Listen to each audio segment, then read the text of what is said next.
Sisters and brothers, ladies and gentlemen, friends, neighbors, comrades, all citizens of the world, wherever you're going, wherever you've been, and wherever you're at, we welcome you to the Live from the Heartland show here on YouTube.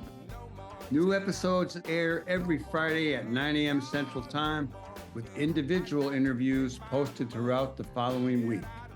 I'm your host, Michael James, encouraging you to take the chain from the brain, to get back in the people's game, because it's time to move from the lower level to the higher, from the shallower to the deeper, from the one-sided to the many, and from the abstract to the concrete. So without further ado, let's get it on. Welcome all you citizens of the world. Once again, it's Michael James and another edition of the Live from the Heartland show. We're up here in Chicago's 49th Ward at the James Fort. We are recording this on Memorial Day for the week of June 1st. And we have three really interesting guests today. We're going to do a little bit of photography, music, sports, and a lot of things in between. We're going to have Dave Specter, who's been with Delmark Records for 30 years, has a new photo show opening up, and is also very much involved with the wonderful club in Evanston called Space. We're going to have Nicholas Barron, an artist here in Rogers Park, who has done some wonderful paintings and does some beautiful music. And then we're going to round out the show with a little bit of sports from our cousin Adam James out there in California. On a sad note, I want to remind people that Stuart Rosenberg, a gifted musician, a lifelong artist, celebrated band leader, has passed. We've known Stuart for a long time. He used to have a radio show on WLUW. Klezmer bands, played at the Heartland, played with people all over the city. He had a lot of gifts, had a great spirit. He enriched us all. He had a keen eye for connection, spent decades bringing people together, bandmates, collaborators, and we miss him, and we're really sorry. And we would thank Evanston Roundtable, the newspaper, for some nice information about Stuart in the obituary. Also, I noticed that Spider John Kerner died, and I remember back to my early days of remembering getting into folk music and stuff, and I had an album that included Spider John Kerner, Snaker Dave Ray, and Tony Little Son Glover. We used to have Snaker Dave come to the Heartland and play a number of times. And I also did meet Spider John up in Cambridge one year when he was playing there. We're very sorry about his passing. On good things. Well, I'm not sure it's good or bad, but I put it under good because Trump has told donors he will crush pro-Palestinian protests and deport demonstrators. And I figure that is a good thing for people who want to protect democracy, because maybe some people who are doubting their vote for Biden will see that it's really important to cast their vote in that direction this time. Another good thing, I think, for those of us who are critical of the past president, he loudly was heckled and booed at a Libertarian National Convention. So that's a little bit of information on that guy in the election. Another bad thing was in the news today, and I'm sure many of you will have seen it already or will see it, that there was a landslide in Papua New Guinea. Over 2,000 people are believed dead. That's an estimate from the UN. On another thing, I read that down in Louisiana, which has been losing a lot of its coastal territory, they had a real good program under a Democratic governor to deal with that. The new Republican governor wants to cut that program and basically cut back efforts to protect the coastline in Louisiana. You've got to all remember that climate change is a real thing, that we have to act now to protect things for the future, not only for ourselves, but those who will follow us. That is a responsibility that we must embrace and actively work on making happen. Back on the labor front, we did lose a vote in the election at Mercedes in Mississippi. And on the other side of things, the labor board at the University of California has rejected a bid to end by the administration of the universities, the Cal State system, to end a student strike over a crackdown on pro-Palestinian protests.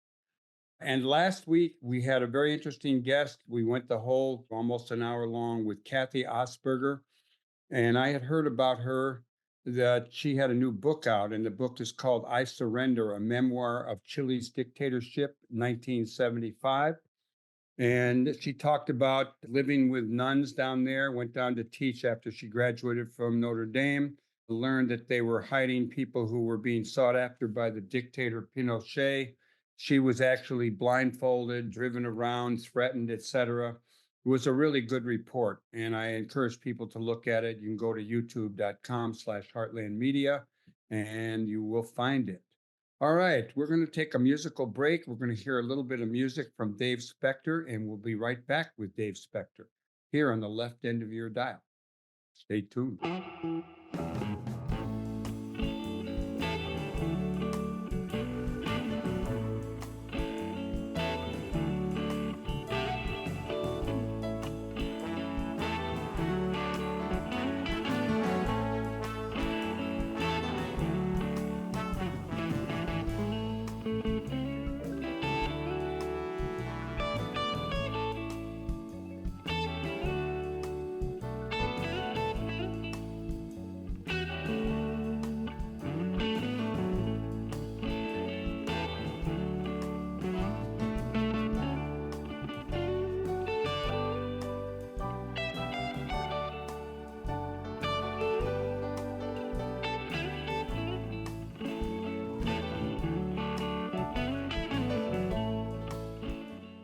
That's a nice tune, Soul Serenade, and that's by our next guest, the one and only Dave Specter. He's a man that's had a huge footprint on the music scene here in Chicago and on the North Shore. He is a co-partner in Space, a wonderful music club in Evanston. He has 30 years of recording under his belt at the one and only Delmark Records, and we're really glad to have him. Good afternoon to you, Dave. Hey, good to see you. Thanks for having me on.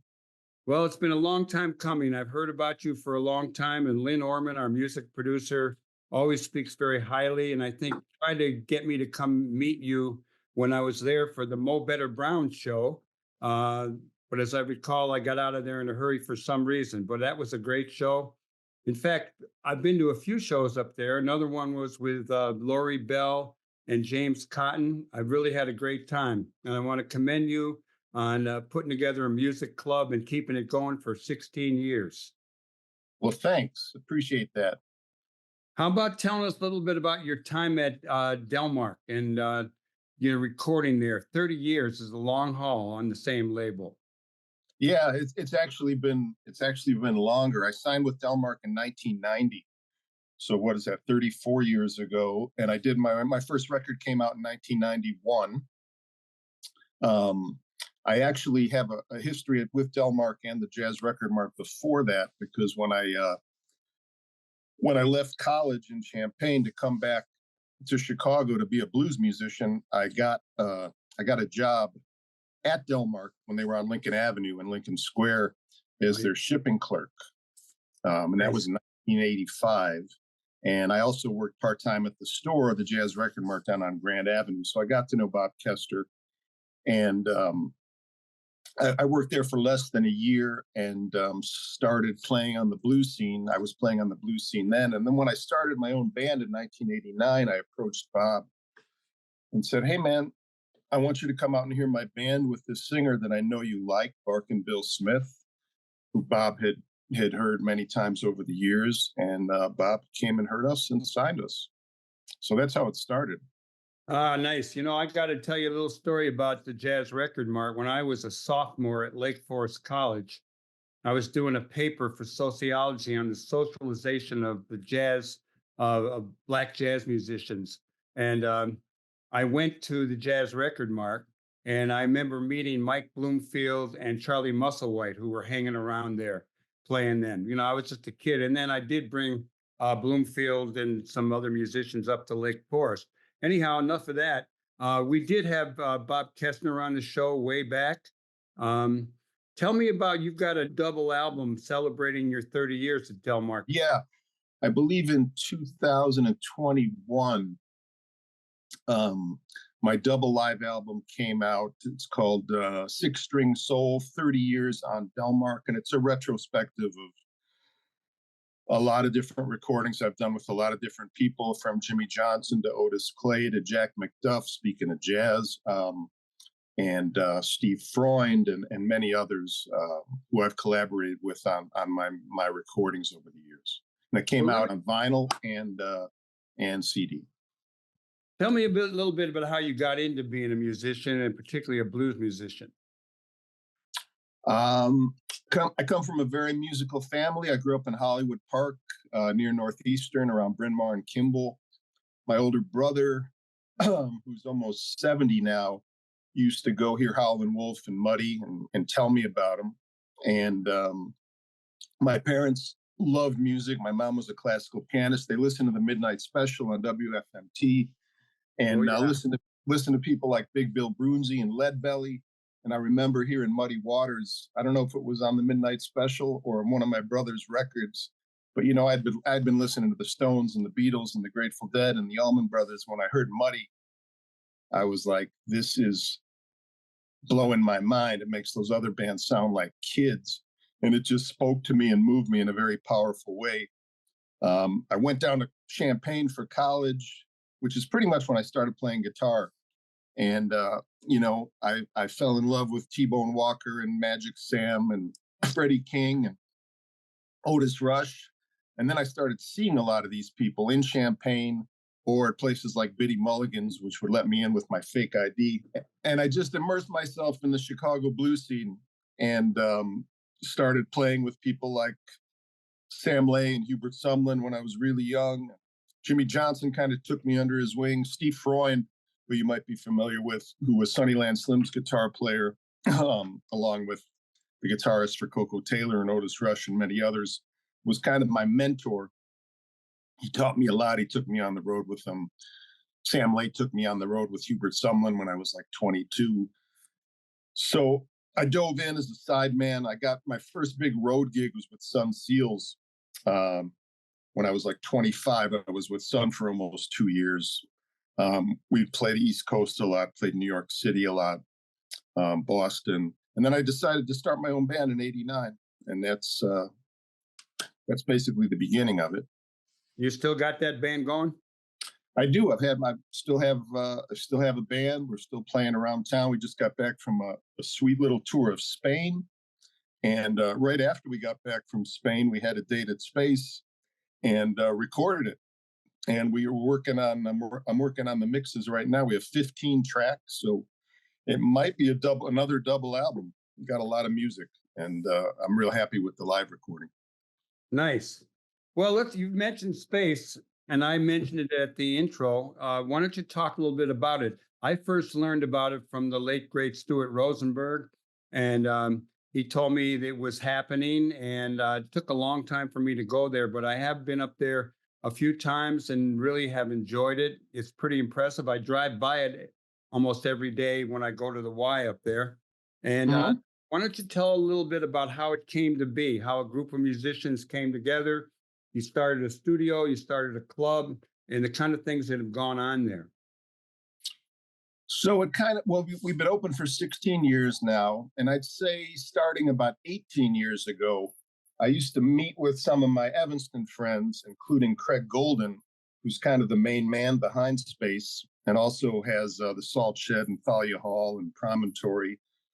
But I've known Craig since college, and Craig and Stuart and I used to meet in Evanston pretty regularly. I think it was on Thursday nights, and just kind of talk about this dream of having a club and a studio and a restaurant. And Craig bought the building. I think it was on auction, and he lives right around the corner in Evanston. I've always lived in the city, and that's how it started. And Stuart, it had the name Space, I think, from a previous venue that he ran for a short while. I think it was a little storefront or a little kind of hidden alleyway club. And SPACE stands for the Society for the Preservation of Arts and Culture in Evanston. Or as a DJ on WNUR called it, Dave, what's that place called? The Society for the Prevention of Arts and Culture in Evanston? I like that. But No, we are proud of what we do, and proud of how much the community has embraced the venue, and people come from really all over the country sometimes to shows there. What are some of the highlights, some of the acts that you really stood out for you, or particular shows? Yeah, there have been so many. Um, I'd That's why I say, put you on the spot. yeah. I mean, some of my favorites were Alan Toussaint. The first time he played for us, I mean, that made me cry. It was so powerful. It was really like having musical royalty in the house. Oh yeah. Um, Richard Thompson blew my mind having him. When we were planning the club, we had like this list of like dream musicians, and we just had John Hyatt for 3 nights just within the last month, and he was on the short list of like people we could only dream about having. We just had him for 3 nights in a row. But I'm really proud of a lot of the blues stuff that I helped book or book directly. People like Pine Top, Lonnie Brooks, Magic Slim, Hubert Sumlin, um, Jimmy Dawkins, Jimmy Johnson. I mean, we've pretty much had a who's who of Chicago blues, and I really love New Orleans music. We've, my phone ringer is a ringtone from the Meters. We've had George Porter many times. We've had Aaron Neville. We've had Leo Nocentelli. We've had Ivan Neville's band Dumpster Funk. So I mean, I love New Orleans R&B. And then we've also had a lot of great jazz. I mean, you mentioned the Jazz Record Mart. I mean, we've had Chick Corea, we've had Ramsey Lewis, John Schofield, Joe Lovano, so many heavyweight jazz cats. It's been wonderful. That's a great list. I mean, I got to say, I did see Alan Toussaint once, along with Irma Thomas, on a boat going up the Mississippi during the Jazz and Heritage Festival. And he is one of my favorites. But all those people you mentioned, almost all of them I know and enjoy and have records from some of them. What do you got coming up that people should know about on the music front up there at Space? I understand that you play often on Monday nights during your Blues Monday shows. Is that a true thing?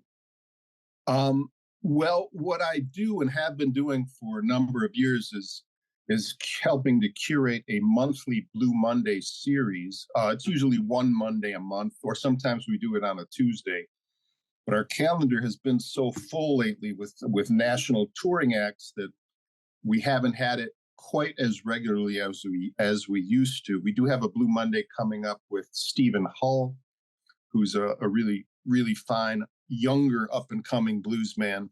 It encourages me to see younger musicians who are embracing this music and playing it the right way. There aren't a lot of them. I've been spoiled, man. I came up on the blues scene where you could go hear Otis Rush and Dave Myers and Lewis Myers and Coco and Junior and almost every night of the week. And it's not even close to being anything like that right now. So we do have some younger players like Stephen Hell coming up on a Blue Monday, and a really fine young piano player named Ben Levin. He's coming up in August. We're doing a lot of outdoor summer festivals, including the first, hopefully, annual Evanston Folk Fest in early September, where we have some blues. We have John Tavius Willis on that. We have Corky Siegel on that. Uh-huh. And then we do the Out of Space series this summer, which we usually do at the Canal Shores Public Golf Course in Evanston. They're doing a little construction this summer, so we're doing it in Skokie this year, and we have people like Courtney Barnett, St. Paul and the Broken Bones. Everything is easily found at evanstonspace.com. Uh-huh. And speaking of evanstonspace.com, I have 3 different websites for you. evanstonspace.com, bluesfromtheinsideout.com, and Dave Specter, that's ER.com. All good, and people should go take a look. One of the things that really rang a bell with me is you seem to be a guy who at some point started carrying a camera with him. And that's true in my own life. And I do have pictures back to 1960. I have one of Muddy Waters at a place called the Fat Black Pussycat with James Cotton. I'll send you a copy of it. But you've been taking pictures, and I understand that a lot of them you've taken at Space. but you now have a show that's going up. And in fact, it opens on June 1st, the night that this show will air on WLUW. It will have already aired on Lumpen Radio, and it'll be up on YouTube. So people could go see some of your photographs. Tell us about you, a camera, the pictures you take, and what's going on with all of them together. Yeah, thank you. Yeah, I've been in love with photography since I was a kid. It runs in my family. My dad was a photographer. My older brother. I remember taking my Olympus OM1 SLR to see the Grateful Dead at the Uptown, I think in 1978, and took pictures there, and used to shoot concerts when I was in high school. I learned how to use the darkroom, and I kind of gave it up between my love for basketball and my love for blues guitar. I kind of didn't quite have the time to pursue photography until the iPhones and smartphones came out with amazing cameras, and really got into taking photographs of musicians, but realized that you really can't capture great shots, especially from far away, zooming in on musicians with the phone.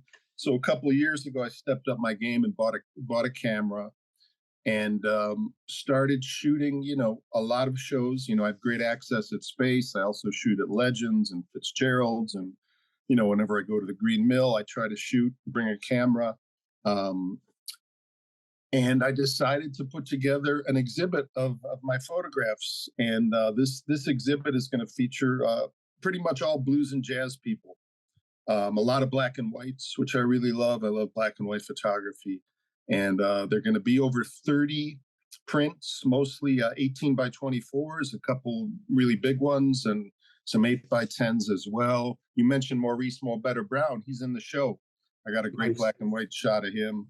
A lot of Delmark artists like Jimmy Burns and Willie Buck and Mike Wheeler and Cheryl Youngblood. Jazz musicians like Greg Ward and John Schofield. And it's a pretty eclectic show, and I'm really excited for people to see my work. Dave Specter, did you shoot this mostly on film, or is there some digital too? Right now, I'm only shooting digital. Yeah, it's funny. A couple of younger people in their 20s that work at Space and work at our restaurant union are into film photography. It's all the young people. My kid is harassing me all the time. Dad, just shoot the film, don't use the digital. Yeah, I like digital. I got to tell you, bam, bam, bam, bam. Yeah, digital photography is it's I guess you draw a correlation between listening to CDs or listening to vinyl. Taking digital or shooting film. There are some definite advantages to shooting film, but in terms of ease, and man, I don't miss the smell of a darkroom, I'll tell you that. Well, this exhibit's going to be up at Delmark Records, and tell people where that is and how long it will be up, because it's really something people should see. Yeah, Delmark Records is near Irving Park in Western at 4121 North Rockwell. 4121 North Rockwell. And they have been using their front hallway space as a gallery. And I think this is the 6th or 7th or 8th gallery show. A great photographer named Michael Jackson, who also writes for Downbeat, just had an exhibit up of his jazz shots. And it opens June 1st. The opening party is this Saturday night from 5 to 8. And the show will run throughout the summer. I think it ends on September 1st. So if you pop in the studio, during, regular business hours, so to speak, and somebody's there, they'll let you in and let you have a look. Dave Specter, it's great talking to you. Let me throw this at you. Any advice or information for music lovers in general and young musicians coming on up? Advice for younger musicians: just immerse yourself in as much of the music you love as you can. Listen to the recordings, study the recordings, see as much live music as you can. Go back and discover the roots of the music that you love. And, just play from your heart. And one of the greatest pieces of advice any musician ever gave me, and a number of the older blues guys told me this, is take your time. There's so much blues now that involves this flashy, quote unquote, shredding bullshit that to me is, it's all about histrionics, and it doesn't speak to my soul. I like the whole point of the blues is the feeling and the soulfulness. It's really hard for me to hear that when somebody's playing 80 miles an hour, So take your time, any kind of music, jazz, blues. Well, Dave Specter, it's really nice talking to you, and I'll probably see you at your opening on Saturday night. That would be, if people are listening on WLUW, that's tonight. But anyhow, June 1st at Delmark Records is the opening of the show. We'll see you there, or we'll see you at Space, and we'll play one of your tunes as we go out. Look forward to meeting you in person, brother. Right on. Thanks for having me on. Good talking to you. Okay, and everybody stay tuned here on the left end of your dial. We'll be right back with more Live from the Heartland for the week of June 1st in the year 2024.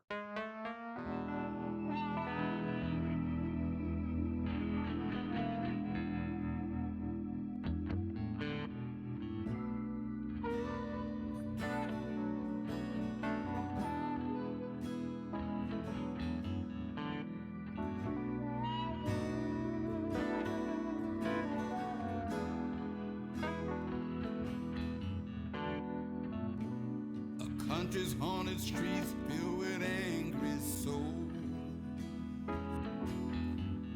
carrying signs, crying out again for injustices told. On that dark night, a man spent a bad $20 bill. 8 minutes of torture. Hey, we're back with more Live from the Heartland for the week of June 1st, and we are recording it a few days early on Memorial Day.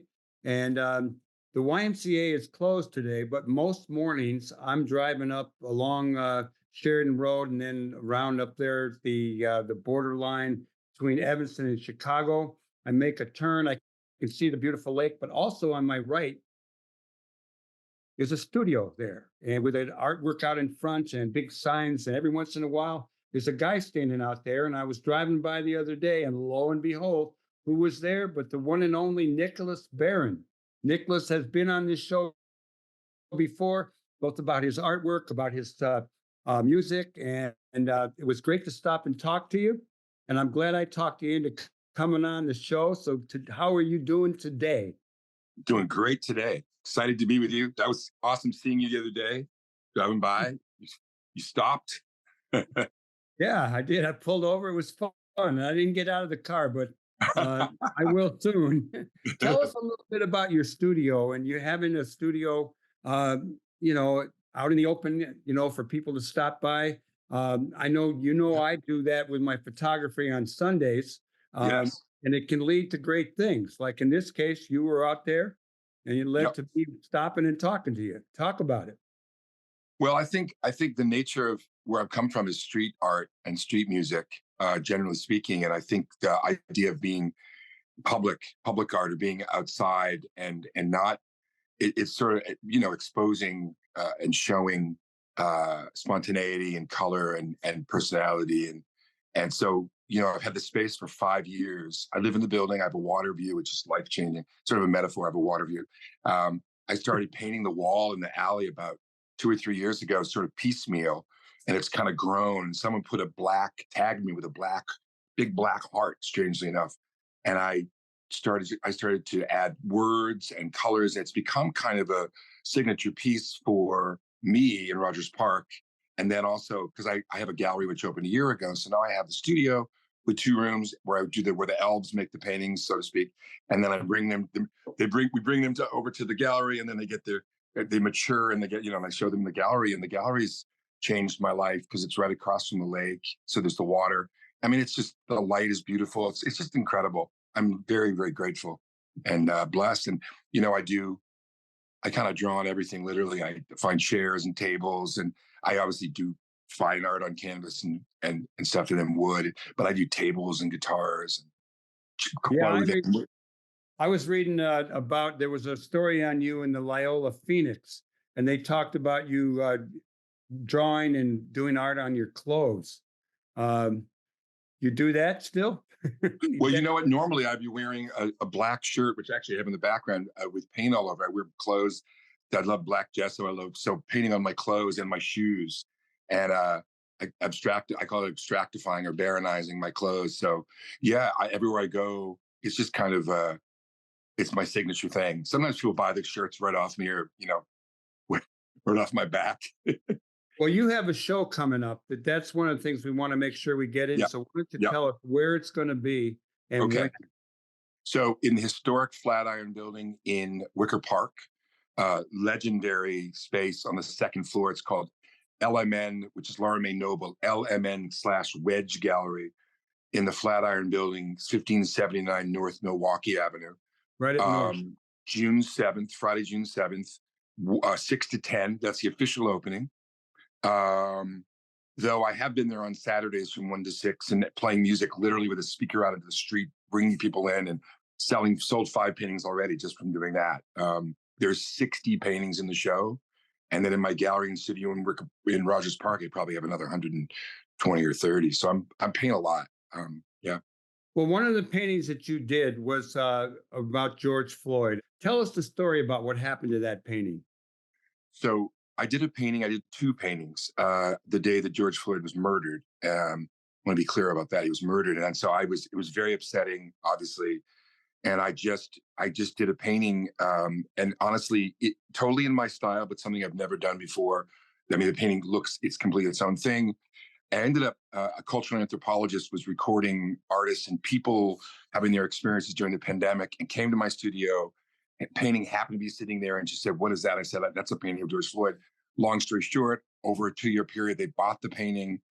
They had the painting in their collection for the pandemic series. Then a new board came on the Field Museum. And they had all this, interviews with me and all my whole archival history of everything. And they decided because I was white that they couldn't have a painting of George Floyd by a white artist, which is, I had mixed feelings about. And long story short, last September, a Black couple came in who live across the street and bought the painting from me.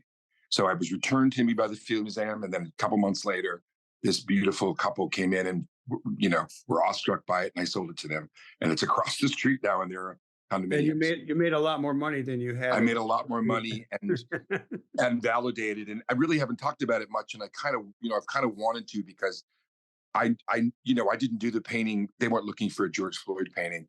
They were they just, that was not the goal. I just had happened to do the painting because I'm an artist, and emotionally it struck, and that's what artists do. And, there's language in the painting, and there's a lot of stuff going on, narratively. Well, Nicholas Barron, why don't you tell us a little bit how you got into being an artist? Because I know you come from a line of artists. Yeah, my dad, William C. Barron, he was Roy Lichtenstein's assistant professor at Rutgers, which is, just this incredible story. He babysat his kids. He was assistant professor. And then within 1 year, was discovered and became the pop icon of the 60s. My dad stayed friends with him, and my dad was too humble. He never really asked for his help too much. My dad did experimental paintings and abstract paintings, and I grew up in Marblehead, Massachusetts, with big metal sculptures in the front yard and abstract paintings all over the walls. Now both my sisters are artists full time. I'm an artist full time as well as a musician, and he just he would sit with me and just talk to me about art and being an artist and form and composition, and changed my life. Yeah. You do some wonderful work. I got to say, I really like it. Let me ask you to share with our listeners and our viewers where your studio and your gallery are located. So they're 7759 and 7765. They're 2 doors apart, on Sheridan Road, right before the turn into Evanston. You can't miss it. You go past Howard, you go around the turn. I'm right in the alley. That's also where the big mural I did is. And the gallery, I'm usually open Wednesday through Sunday, 1 to 5. And I'm usually, when it's nice out, I'm either painting in the alley, or, I have painted furniture out in front of the studio with a painting I put against the pole. I just whatever to do to it's a spectacle to get people to stop and look at my work, and often buy my work, which is pretty miraculous. It worked for me. And it worked for you, man. But the We've been other friends for a thing, long time. tell people where you're playing, because you last time you were on the show, and you've been on a couple of times, both in the WLUW studios downtown and back in the Heartland Cafe days. You were on the show then too, and usually it was playing music. Why don't you just tell people right now where some of your music gigs are going to be in the next period of time? Sure. Actually, June 2nd, so this will be the day after this interview airs. I'm playing at Simon's, which is a wonderful place in Andersonville, 5210 Clark. They have some of the best bands in Chicago play there. It's with my band Nicholas Barron and the Galaxy Five. So members of my band Swimmer, that was a pretty big band in the 90s at the Elbow Room. It's those guys. It's all original music generally. And it's, I call it blues and soul, funk and roll. It's improv, it's crazy words, it's blues, it's soulful, it's jazz, pretty amazing players. So yeah, that's this Sunday. And then June 30th, Sunday, June 30th, I'm playing at Tiny Tap on the Riverwalk 6 to 8. So that's the other one in June. Yeah. Nicholas Barron, while I got you here, why don't you tell people your email and your website? Email, sure. It's Birdie Barron, BIRDIE, last name Barron, BARRON @gmail, birdiebarron@gmail.com. And you got a website? Website is barronmindstudio.com. Barronmind, BARRONMIND studio.com. Yep. And what's your next piece of art going to be about? You got anything on your mind? Well, interestingly enough, I just got a commission, just completed it. I do these black and white, basically drawings on canvas of blues artists that incorporate words and my doodling and abstract stuff. But someone just commissioned me to do floral, botanicals, gardening stuff. So I just started doing a whole bunch of my version of almost like Cy Twombly meets Keith Haring. It's me, but so I'm doing black and white. I'm doing very abstract, colorful botanical stuff mixed with words as well. And that's kind of where I'm at this very moment. But everything is usually spontaneous and based on, the moment and so forth. Well, you're a busy guy. What do you do when you're not doing music or artwork? I hang out with my best friend, my girlfriend, my partner, Daisy, where I am right now. And yeah, just try to walk. I would see you at the YMCA, right? That's where I'd see you. Try to walk, ride my bike. I've been going in the water lately. It's actually been not too bad. It's like 60, maybe 50 something. Wakes you up. Yeah, no, the swimming in the lake is a great thing. I'm about to start again. I used to go in at least one time every month. Oh yeah, I haven't done that for a few years. Yeah. It wakes your whole nervous system. It calms it down in a way, but it's great. Yeah. Nick, you got any advice for aspiring young artists? Yeah. Wow. Well, so I call being an artist the divine affliction. Because if you're an artist, it's an affliction. It's not something you can help. It's not about money. It's not about the outcome. Focus on the process. Focus on rendering things and basically loving, and not thinking about outcome. We're so stuck in fame and ideas of things that if you just follow your heart and your dreams and the love of what you're doing, everything else is secondary to that. That's the best advice I can give. You're a hell of a guy. I'm glad you're my friend, and I will come see you at your studio and gallery before you know it. The next couple. I can't wait. I love you. Thanks so much. Okay. Thanks so much. Everybody else, stay tuned here on the left end of your dial, or however you're getting this show. And we're going to play a little of Nicholas's tunes. I'm not sure which one, but we'll be right back with more live from the Heartland. Don't go anywhere else.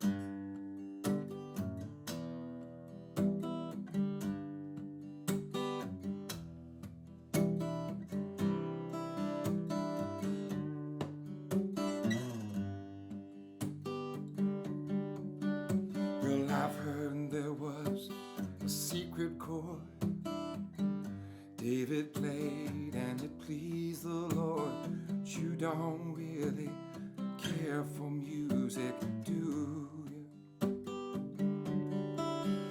And it goes like this: the fourth, the fifth, the minor fall and the major lift, the baffled king composing hallelujah, hallelujah. everybody. Welcome back to Live from the Heartland. It is for the week of June 1st, and it is the time to go to the back page of the newspapers, which would be our sports section. And once again, we have the one and only my cousin, Adam James, used to play football at Northwestern, working in some film stuff, and a keen eye on all things sport. Hello, Adam. How's it going out there in the California area? I'm doing fantastic. How are you today? And everybody in Heartland, California. It's pretty good. We're in Rogers Park, and it's kind of gray out here. It's not a kind of a grilling Memorial Day, but we're having a good time. There's more sports to watch on TV later today. But I got a hold of you the other day because I was so excited that I thought the Northwestern women's lacrosse team had, for the second year in a row, won the lacrosse championship. Lo and behold, I watched the rerun yesterday of it and keep thinking we're going to win at the end, but Boston College won. But talk to us a little bit about Northwestern lacrosse program. Well, they've done an amazing job. The program has grown over the years. It's one of the premier women's lacrosse programs in the country, and they've done a spectacular job. The field that they play on right there on the lake shore is really a great environment to watch live sports. And yes, they played phenomenal this year. They had a great season. And that's part of the beauty of sports. You get to that final stage and you're surprised by the outcome. So you don't know the ending. And that was really a great ending. It was a great game. Unfortunately for us Wildcats, we didn't get the W, but we're wishing all the athletes the best and looking forward to another exciting season next year. Well, back when you were playing football at Northwestern, you didn't get paid. What's the deal with these new NC2A rules and a court decision that is going to change everything, it looks like?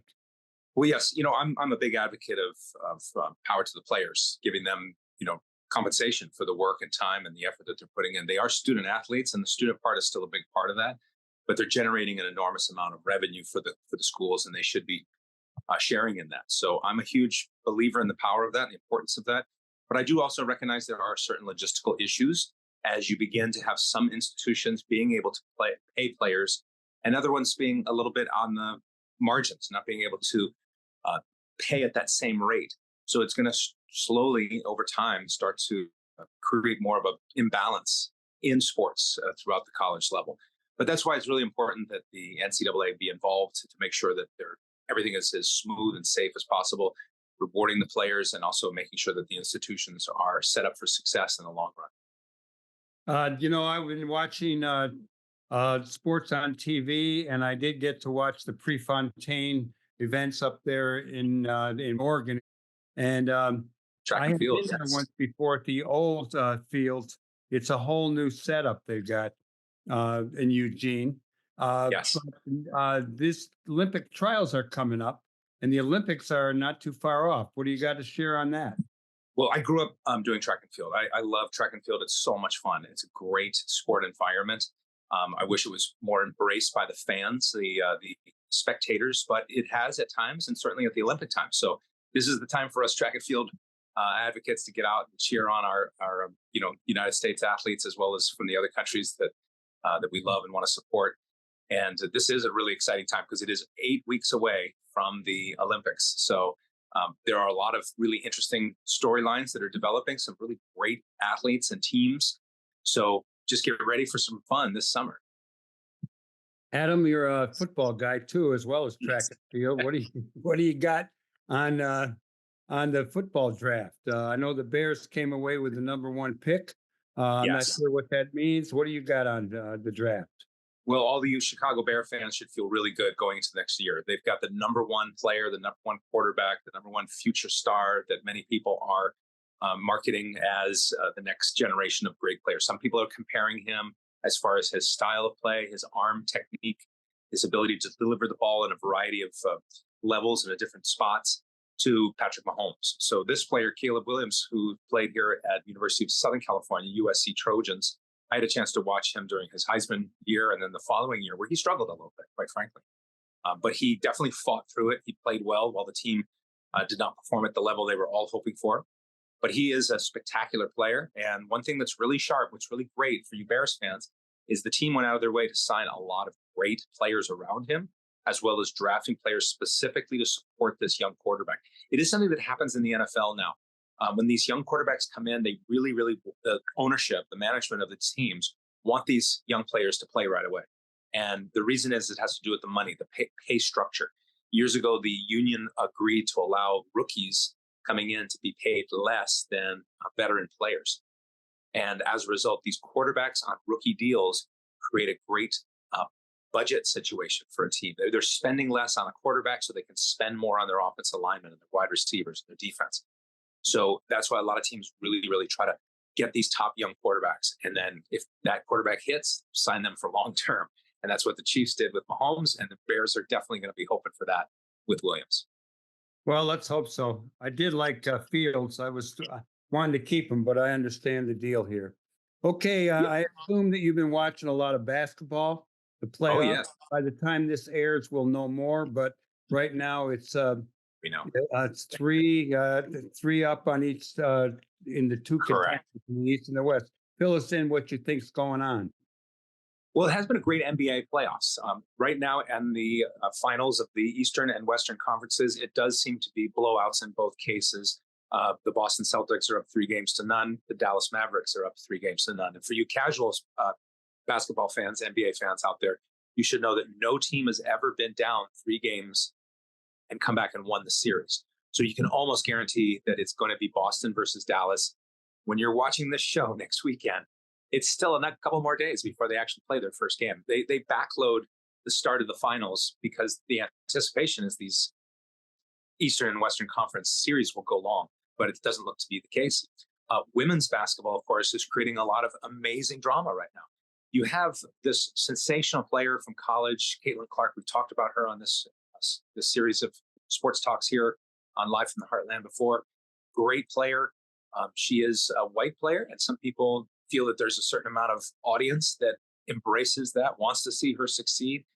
Some people find that controversial, but I think it's fantastic. It's great when there's a player who fans identify with, connect with, want to see do well, because it lifts all things in the sport. And yes, there's no doubt about it. There's a lot of great players in women's basketball right now. So as a result, the entire sport is doing well. That's really exciting to see how it's developing. And one last thing for those Chicago fans out there, the Chicago Sky are one of the top up-and-coming teams. They look amazing. I expect great things for them. I'm a big fan of Angel Reese. I think she's a terrific player and has a great future ahead of her. I sure wish we could watch it on TV more. I'm having a hard time. Like I had a hard time finding the Northwestern, lacrosse results. Yes. I had a hard time finding the Sky. Okay, now for the finale here, Adam James. Yes, sir. What I would like you to do is to give our listeners, our viewers, a little bit of, some health and fitness and well-being tips. What do you got today? Terrific. Thank you so much. Yes, as many of you know, I'm a health advocate. I'm a executive with the National College of Exercise Professionals, and I have a martial arts organization, Rainbow Warrior Martial Arts. Strong believer in the power of health and fitness. Highly recommend people embrace that, engage in that. We've talked about this on the show many times. As much fun as it is to watch sports, it's even more fun to play them and to get engaged, get involved. So I highly recommend people get out there and do it. My latest fitness tip that I shared with the country club, where I'm a personal trainer, the North Ranch Country Club in Westlake Village, California, I gave a fitness tip called proper posture workout. And the idea is that many people are having issues with their posture. And as a result, they are experiencing health and fitness challenges. And so part of my message is one of the most important things you can do for your health is focus on posture. Posture involves, of course, standing up straight, sitting up straight, holding yourself with that really good postural position, shoulders back, head in alignment. Your core is tight, your abs are tight. And there's a muscle deep inside there called the transverse abdominals. The transverse abdominals is kind of like a weight belt that you're already wearing. A lot of guys like to wear that weight belt in the weight room. You actually have one on right now, and you have to tighten it up. You have to engage it. And the way you do that is by breathing out from your diaphragm. When you contract your diaphragm, you're actually contracting your TVA, transverse abdominals.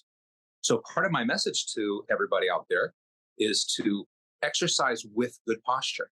If you hold yourself in good posture while you're exercising, you're developing a muscle memory, an endurance of your musculature to hold yourself in good posture at all times. Another thing that's really important to know about working out with good posture is that we tend to push more than pull when we exercise, especially a lot of guys. A lot of bench press and push-ups and the flies and all that. What it's doing is rounding your shoulders. And what we really want to do is do more pulling for our workouts. The more you do those pulls, one of the best ones is a standing shoulder row, not a seated row, but a standing one. And that's another one of my tips when it comes to posture workouts. Is part of the reason why people are experiencing poor posture is because we sit a lot.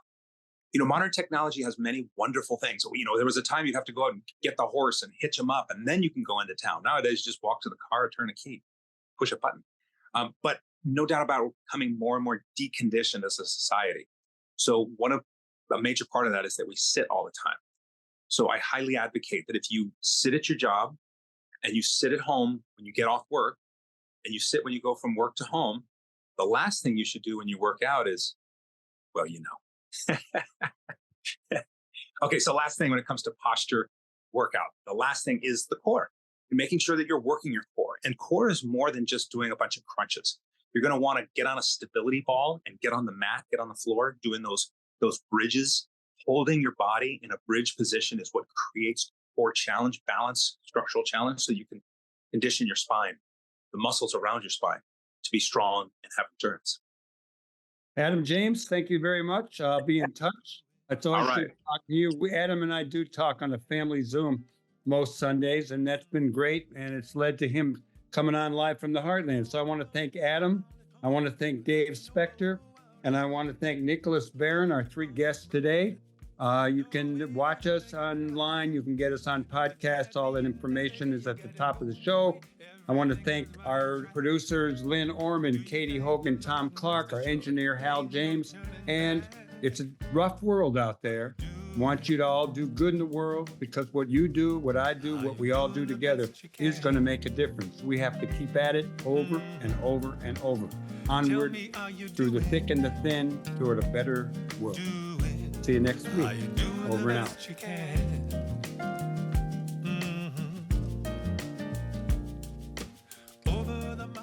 We want to thank you for watching the Live from the Heartland show. New episodes air every Friday beginning at 9 a.m. Central Time. Episodes air each following Thursday on CAN TV, 9 p.m. in Sweet Home Chicago on Channel 21, or streaming everywhere else at cantv.org. Audio episodes go live on WLUW each Saturday, 9 a.m. on the left end of your dial at 88.7 FM, or streaming everywhere worldwide at WLUW.org. They're available on Apple and Spotify podcasts by looking up Live from the Heartland on either platform, and are also broadcast on Lumpen Radio each Friday at 9 a.m. on 105.5 FM and streaming at lumpenradio.com. I'm Michael James, and I'm glad to have been your host. Until next time, remember, do good in the world, because the world needs all the good that you do, that I do, that we do together. All power to the people. Over and out. Come to limb. Are you doing the best you can? Tell me, are you doing